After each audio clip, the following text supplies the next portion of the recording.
Klein is Joet in Hilversum bij de presentatie van de nieuwe programmering. Bot innam maar de gearwerking tussen zijn organisatie en cultureel Haatstad.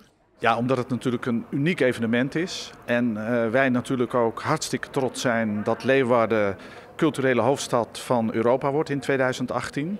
En dat is natuurlijk een Friese aangelegenheid, maar dat is ook een nationale aangelegenheid. En wij willen daar graag bij aansluiten en heel Nederland laten zien wat daar gaat gebeuren. Jonken het uitsturen van bestaande culturele programma's uit Friesland en van evenementen denkt Klein aan bijzondere producties. Een serie over Mata Hari staat al langer op zijn verlanglistje. In Hilversum bestond al langer het plan om een goede film of miniserie over het leven van Mata Hari te maken. En dat krijgt natuurlijk nu meer urgentie en vangt ook meer wind. Dus we zijn nu intensiever aan het kijken of we zo'n productie tot stand kunnen brengen. Voor zulke ambitieuze projecten is Jilt nodig. Jilt dat nog zochten we de mat. Op dit stuit is er nog een soort onwis.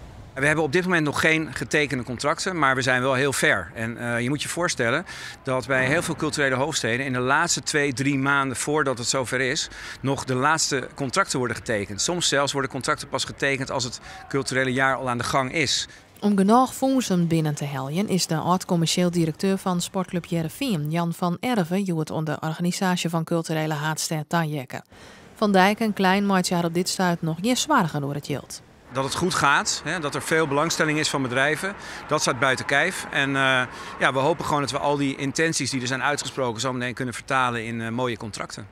We leven nu nog in 2015, we hebben het over 3 jaar. In zekere zin hebben we nog ruim de tijd om ook dit soort fondsen te werven.